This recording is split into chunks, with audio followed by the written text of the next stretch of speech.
So welcome everyone to this IAQM webinar, Integration of Remote Satellite Sensors with Traditional Ground Sensors. Today we're going to be joined by Bud Pope, founder and CEO of Blue Sky Resources, a Boulder, Colorado-based company focusing on providing sensor-based greenhouse gas air quality solutions to industry and stakeholders. Today's webinar will explore examples of multi-sensor deployments, predictive analysis, and data from satellite to ground, and we'll review the strengths and weaknesses of the different approaches. As always, there'll be a chance to ask questions at the end of the presentation, so please submit these in the Q&A option at the bottom of your screen at any point during the presentation. I will then ask these on your behalf later on. Thank you for logging in today, and I will now hand you over to Bud. Thank you, Bud. Thanks, Derek, and thanks for the opportunity to present today. This is an exciting and emerging topic, and I was telling Derek earlier that this is really our first public disclosure of the things that we've been working on over the last 2 or 3 years with industry partners. So you'll be the first to see some of these case studies and how we think about solving some of the problems in this area. Just a little background about Blue Sky. We're a privately held independent company. We do not represent any particular manufacturer or satellite provider or sensor provider. We work on behalf of our clients to find optimal solutions for sensor technology, regardless of the type of sensor, for operational, regulatory, community, and stakeholder reporting. We're a software-based data analytics company. We develop software tools. We work under the Google Earth Engine platform, which has been a real robust platform for us.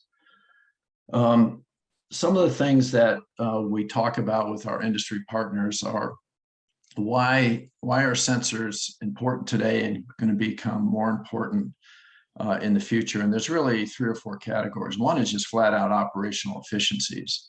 What is the best sensor? Do they even need a sensor for their operational efficiencies to find and fix things, to do their ESG reporting, those types of challenges that they have. The other opportunities around regulatory reporting, community engagement, and being transparent with investors and other stakeholders. And one of the best ways to do that is have a device that measures the facts and bring that into your reporting system. We service primarily 3 sectors in industry, oil and gas being one, landfill and waste management being the second one, and mining being the third. And we have several large customers in those areas that we're working projects right now. Our background is the last 2 or 3 years is developing the tools. We've probably run 15 or 20 pilot studies in these areas I'm going to talk about and show some of those to you today. So I'll get on with it. It looks like there's a lot of slides, but I'll actually get through this pretty quickly. So, you know, what's happening in this market, in that sensors are, as we all know, are becoming part of our life in a lot of different areas, and it's no different in air quality and emissions. They're becoming more available, they're becoming cheaper, they're becoming more accurate, and so we have to determine a way to make sense out of them. Because, you know, probably every week there's a new sensor, a new significant announcement from a satellite provider, or new ground sensors coming into the market, and it's confusing. So why do we want to have that? Tools to analyze that is this data, to make sense out of that and provide it to who their users are. So how do you do that?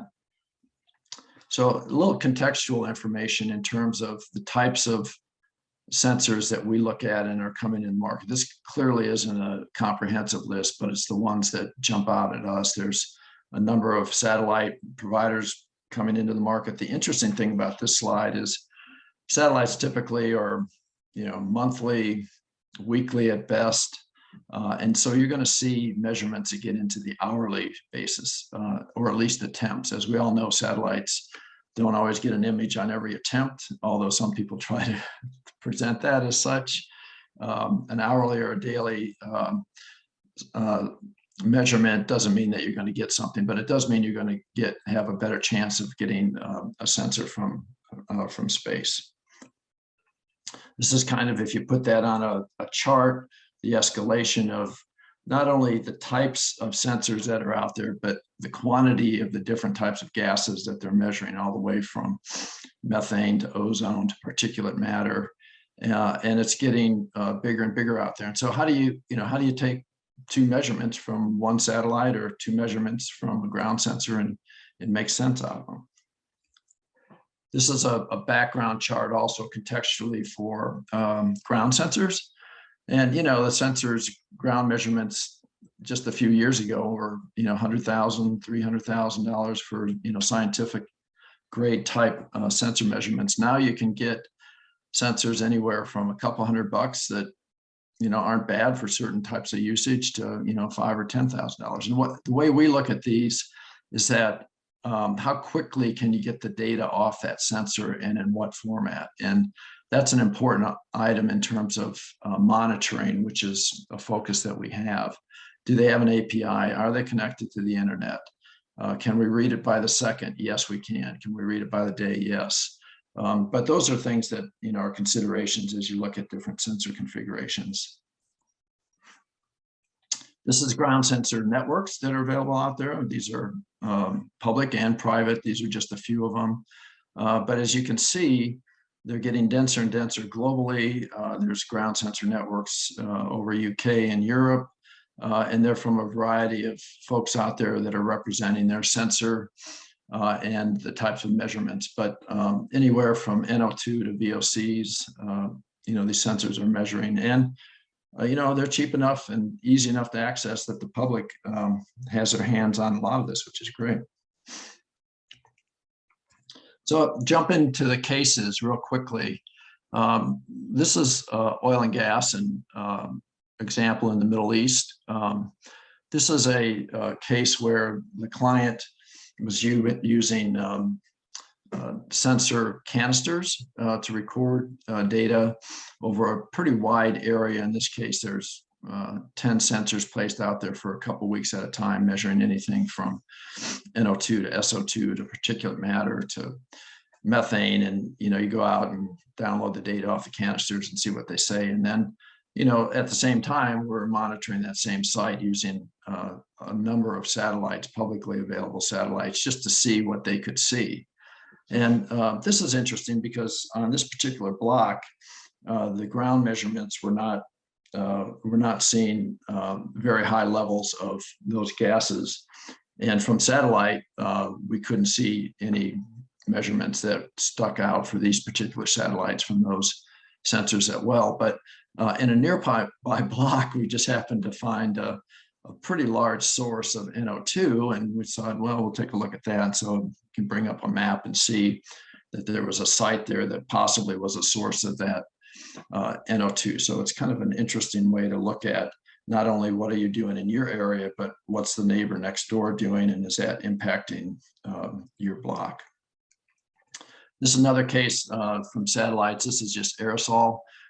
Pretty common stuff in the desert in terms of dust. But yes, you can see dust from space in certain quantities. And in these cases, a lot of suppliers out there provide only easy to measure areas like the desert, and things jump out easily in the desert. But we'll show you examples of where this works in non-desert environments. At the same time, we're looking at methane, and these are coarse methane measurements, but they're still indicators of, should I look at that hotspot that's near my block, or is there a problem in that area? We don't know the answer to this. We didn't go in and look at ground sensor measurements, but it's an indicator for this type of satellite that there could be potential concentrations that you need to take a look at nearby for methane. So now I'm going to switch to landfills, which is really a lot of fun and complicated, different altogether. You don't have big emitters typically out of landfills. You tend to have a lot of dispersed gases coming out of them. This is a case where we're stacking up sensors for this particular client over some of their landfills to see what sensors are measuring what gases when, and do they correlate. So we have, in this case, ground sensors on the site. We have a couple satellite measurements going over the top of it. And this is where it gets kind of confusing and fun, because the satellite will tell you that there's a problem over this area, and this is, daily, monthly, annually trends that we can take a look at. And so you pop that up and you say, okay, that says one thing, but the ground sensors aren't measuring anything, which a lot of cases is getting closer to the truth in terms of what's going on over that site. So either the ground sensors aren't working, or the satellite's got a better resolution, or you can draw all kinds of conclusions from this particular slide, but you need to get in the detail. And the next slide is the detail where you can click on that ground sensor if you're getting measurements on a regular basis and see that this particular ground sensor actually saw concentrations earlier in the day. And there was a spike at that point in time, and the wind direction likely pushed it away from the sensors at the time that the satellite flew over, which, we know that a lot of these satellites will fly over mid-afternoon to get an acquisition. And so this is an interesting analysis in terms of when did that measurement take place during the day, and do they both say something? And for this day, they do actually. Starting to use a lot of drones out there, and they have a lot of value in terms of easy to deploy, getting a little bit more of a higher resolution. And so bringing a drone into the equation as you stack up sensors over a site is interesting. And this is just a visualization of a drone flight path.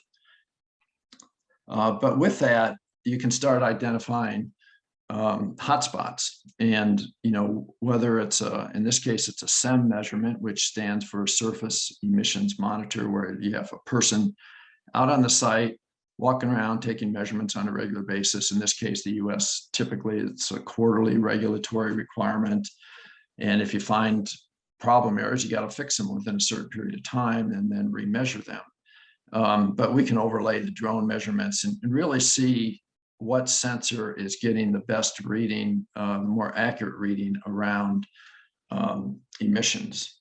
So you can identify hotspots using some of these tools. You can put them on a timeline. So this case was May 11th of 2021, where on a daily measurement using SEM data, you could see that there were some hotspots identified there.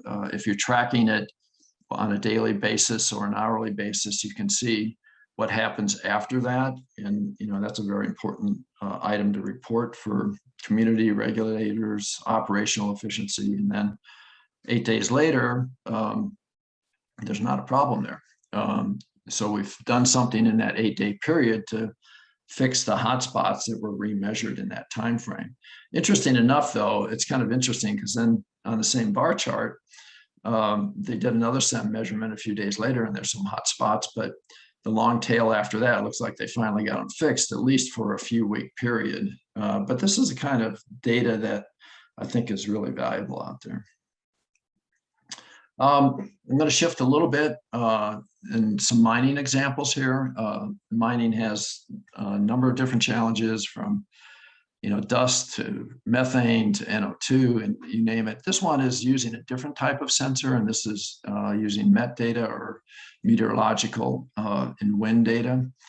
So, you can start taking some of these off-the-shelf forecasts that you get globally that are really nice and published out there by, a lot of the large institutes. And now you can start tuning those off-the-shelf forecasts for localized readings, which is pretty important in understanding dust events, gas, where it's moving to, impact to the community. And in this case, we did some predictive analytics in terms of, if we have a 2 or 3 years of historical forecast and actual results, can we, forward forecast that in terms of wind events, possibly 5 days down the road or 10 days down the road. And in this particular case, you can show that you can get upwards of 40% improvement in that wind forecast by using localized sensors. And so this can have a lot of value in terms of when do you mitigate, how do you mitigate, those types of things. This is actually an example of a mine site in southwestern US. They have a number of dust challenges there. And, you know, satellites come into play pretty well here in some of these larger areas. On the left-hand side, you know, you look at that and you say, that looks like a big regional event. The residential area is in the kind of darker purple. The mine site area is in the kind of the pink light area. And there's a community stacked up right next to one of the mines here. And, you know, you have to be careful about fines and dust events getting in the community. And so then you take a look at that a little bit closer on another day and you say, okay, there's another event, but this one doesn't look as large regionally. It looks more localized to potentially these two mine sites. And you can start segregating maybe where this event might originate from. You have to do a little more study there, but you know, essentially it helps protect you where there may be perceived events. But if you have imagery or sensors around that at that point in time, you can go and show that maybe it came from another source. I'm going to move on to landfills. Example here a little bit more. This is with community engagement. This is a site actually in California. You can see the mines, the landfill north of the two red public sensors that are down below. The two public sensors, I think, are purple air, but I'm not quite sure. But they're showing a high level of PM at that point in time during the day. And if you zoom in, if you have the tools available, you can kind of zoom in and see exactly where these sensors were. And this was in a public school site just about 2 kilometers south of the landfill, where they're seeing significant readings on particular matter. And you can point click on these sensor networks and pick out what time of day they were picking up the exceedances. This time it looked like it was, you know, in the morning. And you go back to the to the landfill area at that same day, look at some of the wind and direction, and you find that there's really nothing from a satellite that you can pick up that came potentially from that landfill. You know, more research is needed on this, but it does give you a tool to say, you know, possibly that was a very localized event around that school, and we didn't see the wind or anything coming from our site. So we need to talk about, you know, where that could have possibly come from. This is a case, we did pull this one together in the last month or so over in the UK as an example of a steel mill. I don't know exactly where this is located at, but the polygon is in purple around the steel mill site. There is actually a public ground sensor right outside the fence that's measuring PM 2.5, 10, ozone, NO2, and SO2. And so, you know, this is the kind of thing where you want to say, okay, how do these two measurements, how can they be pulled together? So we just picked some random days that were around this site. This was August 24th of 2021. Again, the polygon is the steel mill site. The vectors are the wind, speed and direction, 2.2 meters per second. And then the blue dot is the public sensor. You can see in this particular example that the public sensor wasn't picking up any gases. Well, in SO2 in this case, we'll have some other examples, but they weren't picking up any SO2 gases. But we were seeing some SO2 anomalies from space. And where did it come from? Don't know, but you know, clearly there weren't a number of mines in this, steel mills in this area. Could there be another source? But this is a case where there could be a problem in the area and we need to find out what the source of it is. So we did another on February 27th, 2022.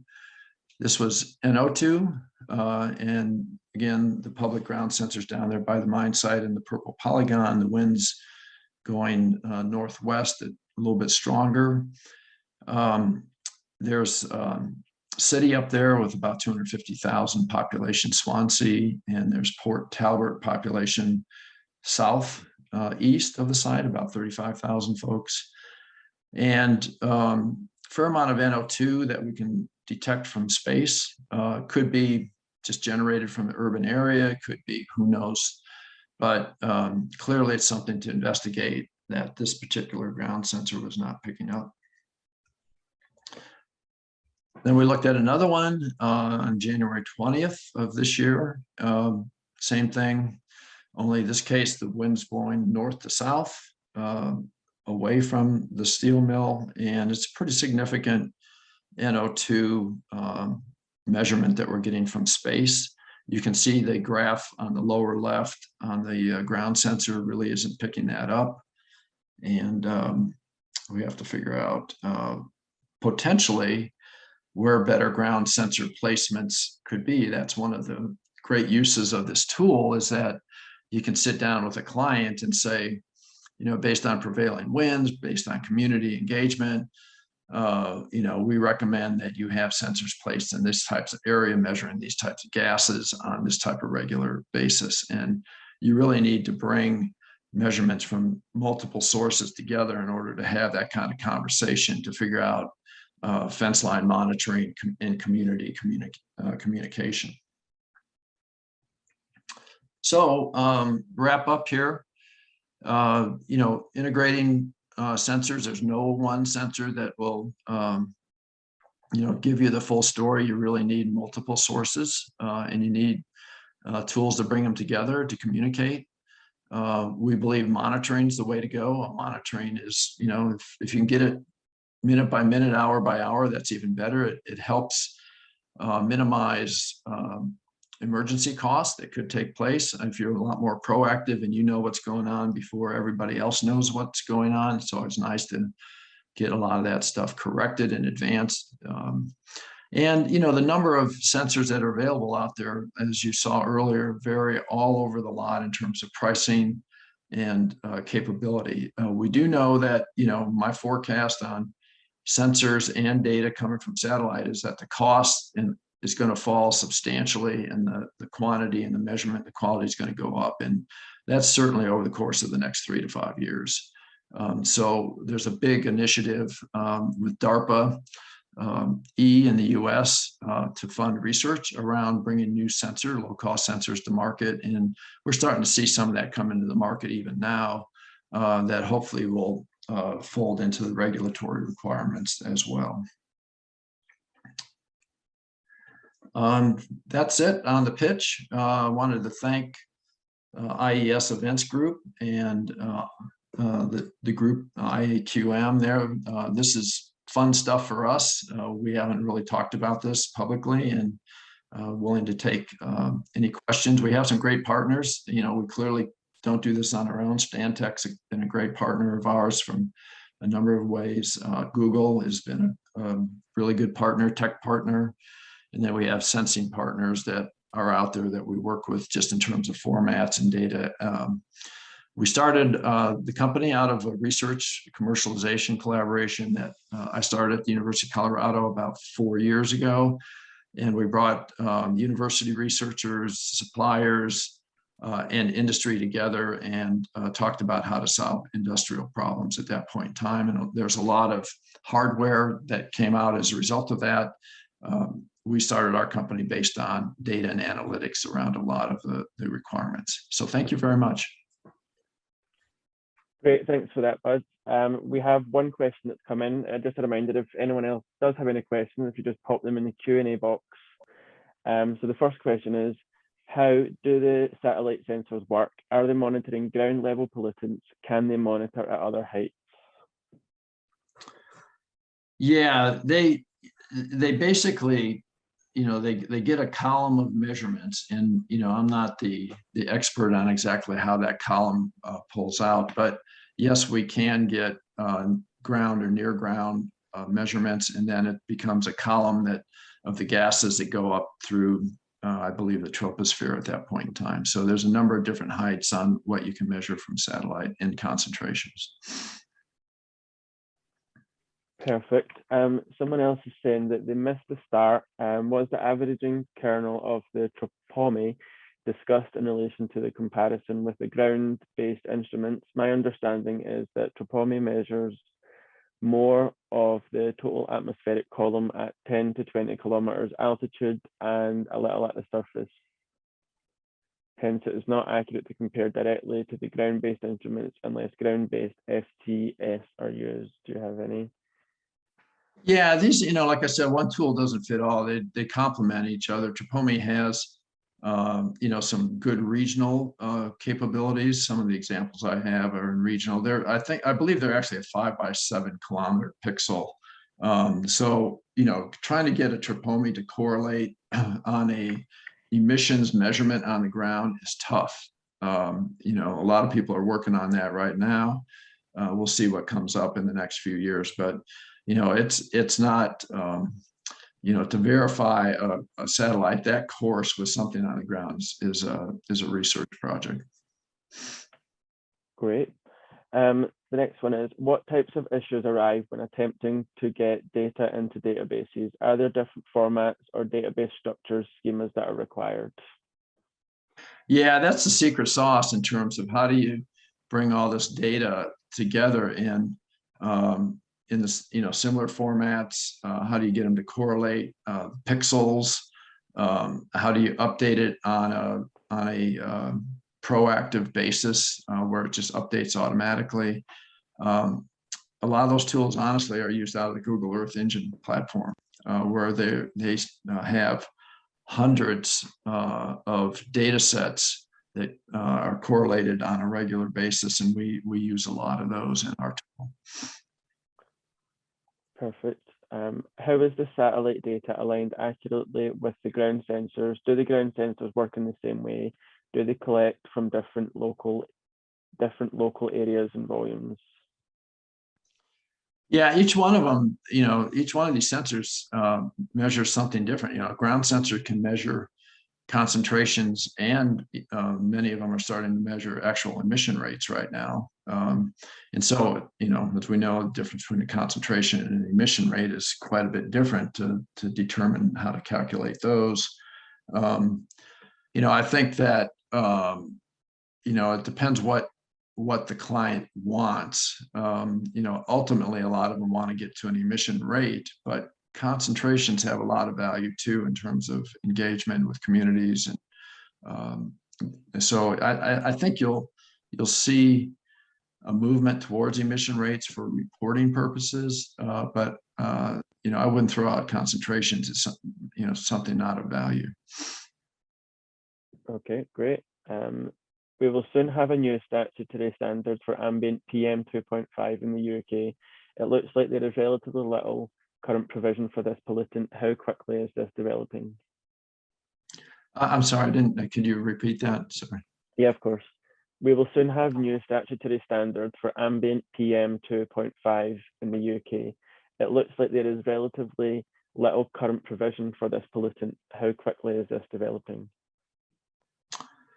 I didn't quite catch the end of it, but the UK, I'm not that familiar with the regulations there. I know the EPA is moving pretty quickly on testing a number of these particulate matter sensors to start using those as augmentation of regulations to report on. So I don't know in the UK, but there's more and more ground sensor networks in the UK. We've seen, some of them that I've listed, just, there's more than what I even listed. So, our best hope is that these tools can start augmenting regulatory reporting in a pretty meaningful way. I think it's in the short term, within 3 years.